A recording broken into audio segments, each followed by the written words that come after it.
Introduction to Obadiah. The book of Obadiah is the shortest in the Old Testament, only one chapter. We know little about its author, the prophet Obadiah, and the date is uncertain, falling either in 841 or 586 BC. But the prophecy is clear. The prophecy centers on the ancient feud between Edom and Israel. Edom bordered the land of Israel to the southeast. The Edomites were descendants of Esau and carried a grudge against their relatives in Israel because Esau's twin brother Jacob had cheated Esau out of his birthright. Edom was proud of her natural fortifications in the mountains and gloated over the times when God's chosen people were devastated by foreign powers. But because of Edom's pride and her participation against Israel, Obadiah's prophecy stated that Edom would be destroyed and that God's kingdom and God's people would triumph.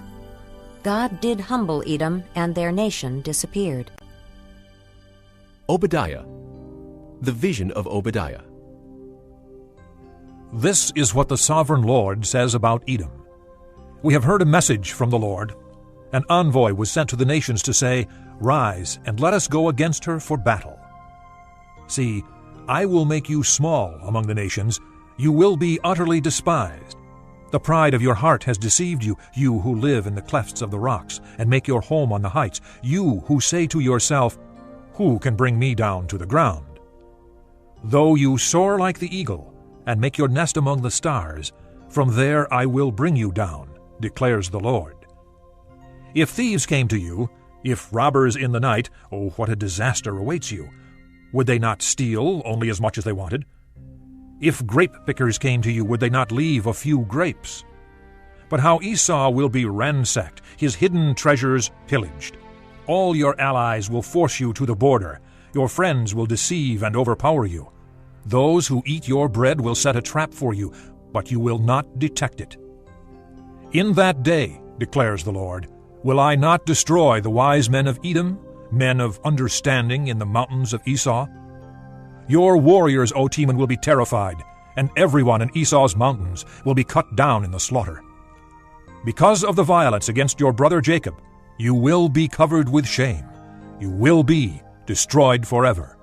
On the day you stood aloof, while strangers carried off his wealth and foreigners entered his gates and cast lots for Jerusalem, you were like one of them.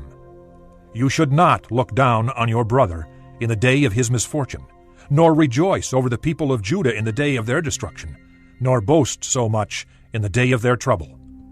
You should not march through the gates of my people in the day of their disaster, nor look down on them in their calamity in the day of their disaster, nor seize their wealth in the day of their disaster. You should not wait at the crossroads to cut down their fugitives, nor hand over their survivors in the day of their trouble. The day of the Lord is near for all nations. As you have done, it will be done to you.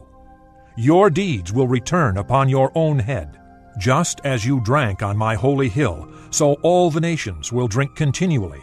They will drink, and be as if they had never been. But on Mount Zion will be deliverance. It will be holy, and the house of Jacob will possess its inheritance.